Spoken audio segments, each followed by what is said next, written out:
Nearly everyone in Alabama has heard Kathryn Tucker Windham tell a story out loud, but she also tells stories in words and pictures. Miss Windham was one of the state's first female police reporters, and like many professional journalists who faced constant deadlines, she still works every day.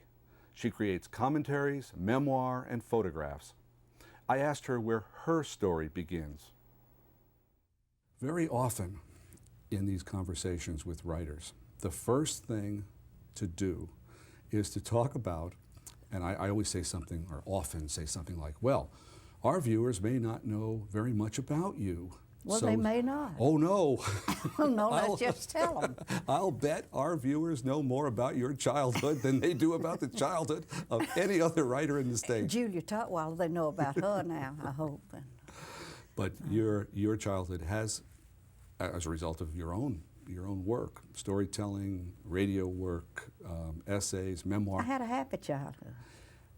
Where, for those few benighted souls who maybe don't know, tell us a bit about where you're from and where you grew up. Well, now I live in Selma. Yeah. But I grew up in Thomasville, Alabama, in Clark County, 100 miles north of Mobile, near the Mississippi border. In a small town, had about 1,000 people when I grew up there. I was the youngest of a big family that had been a 13-year skip, and here I came. And you were your mother was your father's third wife. Third wife. Mm-hmm. As often happened in That's those right. days, women sometimes didn't live so long. Some of my half-brothers and sisters were cousins also. Also. But yes, because, you know, kinships got very involved. How much older than you was your oldest half-sibling? 13 years. 13 years? Mm-hmm. Not just the next one, but the oldest Oh, one. the oldest one. He was in medical school, had graduated from medical school and was living in Birmingham. And I hardly knew the older two. In some ways, it must have been wonderful. It would be like having aunts and uncles Well, and more than one yeah. father and mother. I got more attention. Also, there were lots of aunts and cousins and things always in our house. You know, back then, you just took in everybody who needed a place to stay for a while. And they'd come for a visit maybe that would stretch into months and a year or two, and after a while they'd go away and somebody else would come. Well, we lived in a rambling house that had been added onto as the family grew. And had an L that was added of 4 bedrooms. And my mother really never knew how many people were going to be at breakfast, because there were no keys to the doors, and you know, people just come in and nobody's sleeping in that bed, so they'd get in there and spend the night and appear at breakfast. What do you think about the idea, and it got some currency just a few years ago, the idea that one of the problems with the contemporary world is that it does take a village to raise a child, and that children don't get as much attention from as many people as I did when I was little, and as you obviously did when you were a child. Oh, I believe that thoroughly. You know, there are many very learned psychologists who say that one of the problems with our troubled youth, if you want to use that term, is that they never had enough lap time. They were never held and rocked and sung to and played finger games with, and you know, here's a church and here's a steeple, and open the door and there are the people, all these little things. Nobody has taken time and to tell them the stories and sing the songs and play the silly games. Well, it's hard for a parent or even 2 parents to do all that. It takes It's cousins not hard and if aunts you turn and off uncles. the television and the Nintendo games and all these other electronic things and those ear things that they wear all the time, listening to music. They don't know what's going on in the world around them. It's only what's coming through those ears. And I'll say this seriously, you were fortunate enough to go to Huntington in Montgomery. That's right, and I was fortunate enough. Not only a good school, but a good school at a good time with some remarkable teachers. Remarkable teachers. It was during the Depression, and they were teaching there when they could have taught at other schools, but they were teaching there because they loved that school. And they knew every student in the class by name and where they came from and all about them. And they encouraged every student there, do your very best. Did you have a mentor, a person in particular? I did. Dr. Rhoda Coleman Ellison, who taught English and freshman composition, and taught me to write. If I'm a writer, it's because of Dr. Ellison. I remember early my freshman year, well, it must have been in the fall, maybe this time of year, she asked us to write about Christmas at home where we grew up. And I wrote the most beautiful description of New England Christmas with snow and sleigh and white churches and all. It was just magnificent. And she gave it back to me written in the margin. When is the last time it snowed in Thomasville on Christmas? And I had to write the whole thing again. But she made me write about what I knew about. The first A I got from her was a little thing I did about a rural church service, something that I knew about. And she kept after me for that. Write what you grew up with. Write about your family. Write about that town where you grew up. Well, that piece of advice for you to write about what you knew about has served you very well. It has Well, see, it's all I know. It has been, well, it's been the backbone of your work. It has. Some of, as I've moved along through a number of your books, I think if not my favorite, it's certainly in the top couple or three, is Odd Egg Editor, a University of Mississippi Press book. Just so that everyone will know, what is an odd egg editor? Well, it's usually the youngest reporter on the staff who comes in. And when people bring in these freaks of nature to the newsroom, you're supposed to write an article about them. The potatoes that looked like Winston Churchill in that time, and the biggest turnips that anybody ever grew. But when I was a new reporter on the Alabama Journal in Montgomery, they were bringing in eggs with messages about when the war was going to end. All these hens all around were laying eggs with scribblings on them that told when the war was going to end and who was going to win, and all sorts of cryptic messages. And I became known as the odd egg editor. They'd always bring them to me to write about. I'm fascinated by that. People see in their culture around them what they need to see and want to see. I was chatting with some people recently about the movie The Exorcist. Of course you remember, after the movie The Exorcist came out, there was demonic possession everywhere. Oh, yes. But in the 30s, hens laid eggs with war information on them. That's right. Yeah. Getting the job at the Montgomery Journal was not all that easy, and it's a wonderful little story. How did you, a young woman, get that job?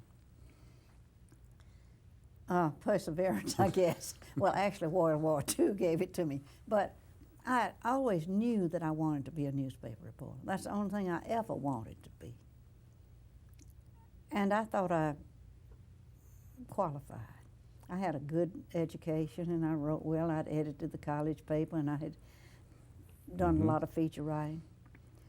So when I was about to graduate, I went down to the Montgomery Advertiser and told him who I was, Mr. Hartwell Hatton, a city editor, and that I'd like a job there. And he was clamping down on his pipe and looked up at me and said, "Yes, I know who you are." I said, "I've read your things in the Huntington paper and the stories you've written, and Stringer for us. If you were a man, I'd hire you. But I'm not going to have any women working on my paper." And that was the end of that.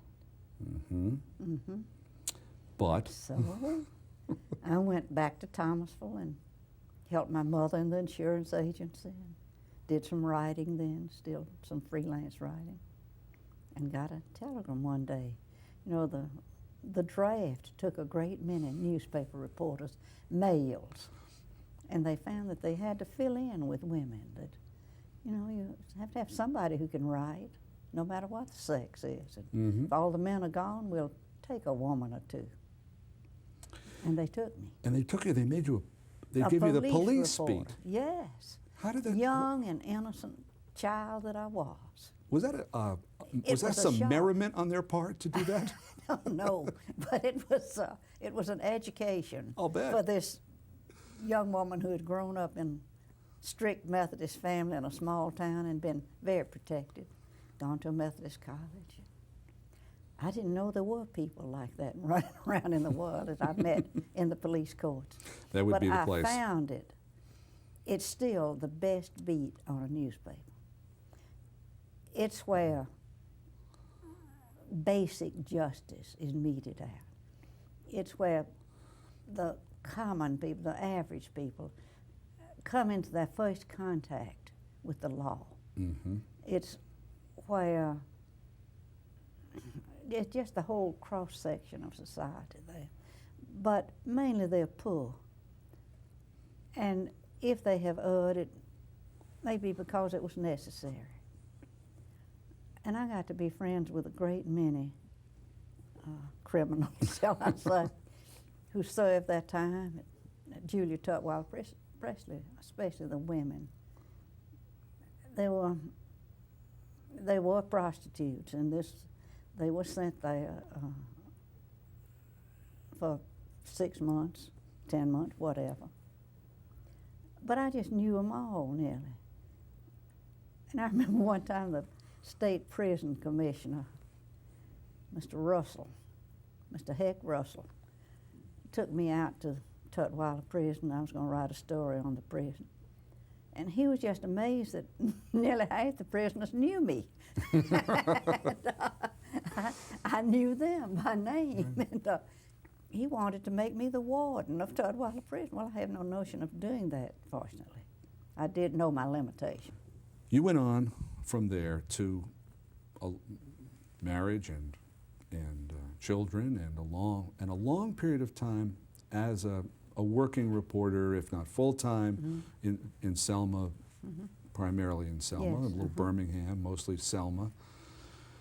And then after a career of journalism, your books, am I right about this, that all of the books come since the time that you left off working for the Selma newspaper? I believe they did. I believe that might be. And yet, what I'm interested in is the habits or the attitudes that might have come from all those years of writing, of journalism. Do you think that a career in journalism is a launching pad for a writer, or does it destroy them? It's a launching pad for anything. If you can be a good reporter, you can do anything. You gather material and knowledge and experiences that you never get anywhere else in the whole world. And people, if they know that they can trust you, will tell you things they would never tell anybody else. And you store them up and change the names maybe. And Well, if it seems right. I never did change many names. I just used them. I got in trouble with one time though. Yes. I wrote a good story, I thought, about a steamboat captain in North Alabama who used to take his pig with him to the bars to drink. He had a pet pig, and he was very careful about who shared his drinks at the bar, and the pig would sit on the stool, and both of them have beers. And I thought it was a fine story, but one of his descendants took offense at it and called me and told me that it was that it was not one word of truth in that story, that she was just shocked to find out I'd written such a thing. And I just said to her, well, you must be very disappointed to find out that your ancestor didn't do these exciting things. Your ancestor was not as interesting as you thought. That's right, and she finally agreed with me. I mean, you're famous as a storyteller. I mean, you've done it. And that happened by accident, too. I understand you were invited, Yes. sort of out of the blue. Completely out of the blue. Not just invited, but invited to the National Storytelling Festival, which is the highest pinnacle of storytelling. And that wasn't terribly long ago. We're not talking about 1937 here. When was that? No, we're talking about 27 or 28 years ago. Yeah. That's a pretty good while for some people, but for me it's a short time. Right. But You know, I was just amazed. I never had heard of the National Storytelling Festival. Why they found me, the man who started the festival, Jimmy Neal Smith, declares to this day he does not know how he heard my name or how he got my telephone number or why he called me. I was not a storyteller. I had written You had some written stuff. Jeffrey, though. Yeah, I had written. You think that was what attracted Well, the attention? how would he know it? That was about Alabama. Yeah. And he was in Tennessee. I don't know. Oh, maybe the But book he straight said, across the "We state line. want you to come." I laughed. I thought it was one of my friends playing a big joke on me. He said, "I'm going to send you a ticket." Well, he sent it, and I went and had a wonderful time. Well, Been going off and on ever since. You're a practitioner. I mean, you do it, and you've done it.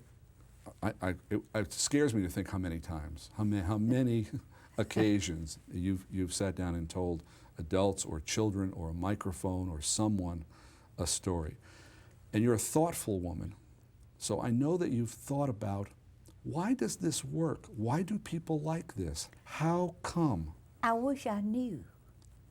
It still amazes me that they will sit there and listen to me tell a story, or that they will hear me somewhere and will write me a letter about how it affected them to hear this. But it's a Well, need. one It must be a reason is need, mustn't it? I think I stir memories, Uh-huh. and we don't sit still long enough to remember much anymore. And in a storytelling gathering, you do sit still, maybe for an hour, and listen to somebody else talk. And I may talk about my grandfather, and everybody I'm talking to is seeing a different grandfather. Mm-hmm. I'm stirring memories. I talk about my green rubber bathing suit that split, Yeah. and they are remembering instances like that in their lives. Mm-hmm. That and we need to be reminded of the rich store of memories we have that connect us not just to the past but to the present and prepare us for the future.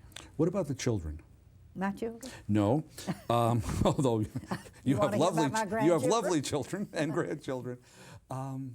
When you tell stories to a room full of adults, and you might be talking about a grandfather, I'm sure you're right. People are thinking along parallel lines, and you're stirring the memories that they have that are dormant, perhaps, and that you're rousing them. But you entrance children too young to have any memories. What is it you think? They do have memories. You think they don't have, but What, they do. what do you think works for them? It works for them if they think, it could have happened to me. Uh-huh. It could happen to me. And if it works for them if they know that I'm telling them about something that I think is important, that has meant something to me, that, they like to hear about how I went to school. They like to hear about the frog I put in the teacher's desk. They like to hear that adults were not always perfect, that we did get involved in some things maybe we shouldn't have. They like to laugh. That's another thing that grieves me. We do not encourage laughter enough for either children or adults. We're almost afraid just to laugh. But one of the things that has occurred to me many times, not today, but many times, is I wonder, does she think that the world has become a better place, a worse place, more or less the same kind of place? After a good, healthy number of years of looking back and contemplating and organizing these memories, be a philosopher for a second. What do you think? I think that this world is a wonderful place to live in. I think we have somehow let ourselves lose the awareness of the wonder of life. And I think each day is a precious gift. And I think somehow we've got to call people back to the fact that look around you, and this is the day. Use this day, enjoy this day, laugh in this day. Tell somebody you love them on this day. We don't tell people enough that we love them. And I think storytelling is a way of saying, I love you. I love you enough to tell you something that means a great deal to me. I love you enough to tell you something that made me laugh. I love you enough to tell you this poem that I learned when I was about 5 years old. I love you enough to tell you and tell you and tell you. I think basically we want to come back to that. I really believe that most people are good.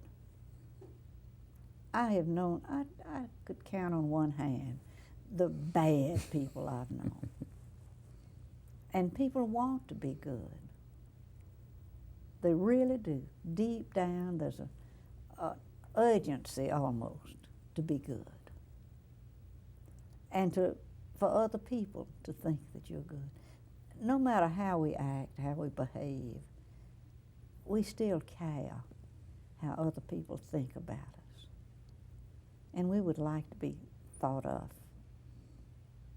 as good people, as the kind of person you'd like to have for a friend, as the kind of person you could go on a trip with and enjoy even the inconveniences and all of the delays in the airports and all of the unusual things that are going to happen that you had not planned on happening, but you can adjust to. So human nature, the essential human being, is more or less the same as always. I think so. Suppose that I were coming to you. I am actually coming to you as a rank amateur. I'm interested in photography. How do you see the world as a photographer? When you look through the lens, how do you know what's a picture and what's not? How do you know what's interesting and what's not? How do you... Well, what interests you? You see, I have known photographers who were interested only in insect life. Mm-hmm. And that's all they wanted to take pictures of.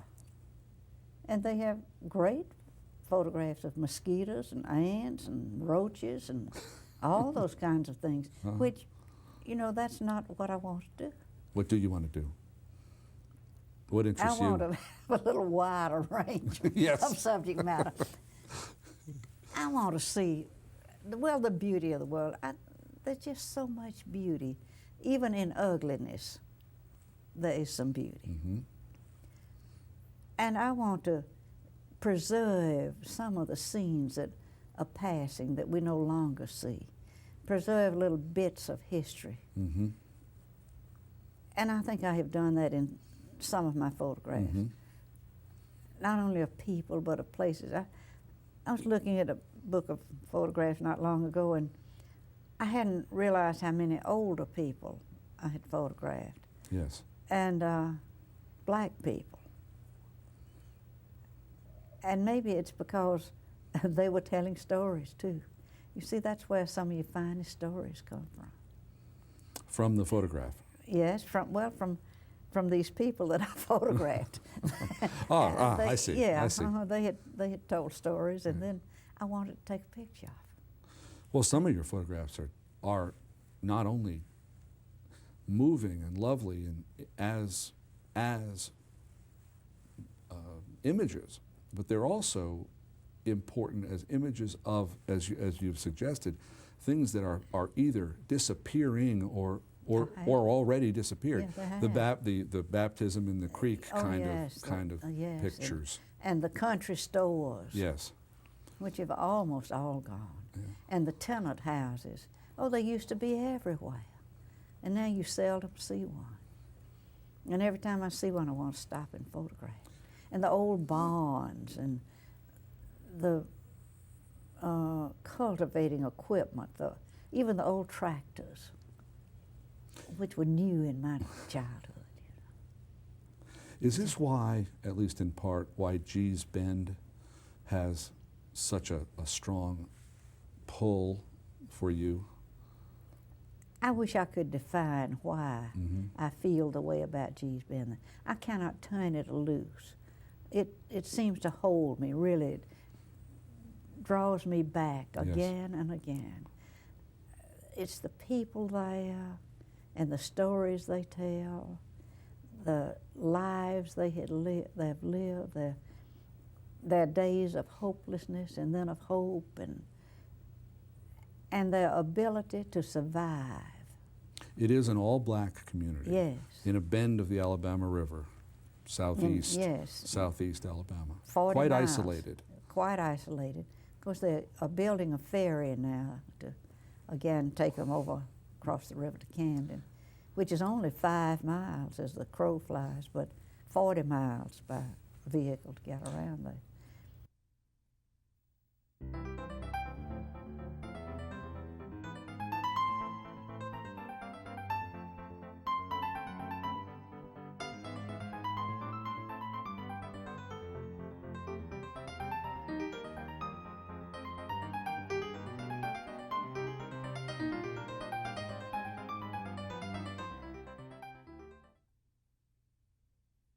This episode of Bookmark is available for purchase, and we'll send a second episode from the series free of charge. Send $21 to Box 87,000, Tuscaloosa, Alabama 35487, or use your Visa, Discover, or MasterCard and call 1-800-463-8825.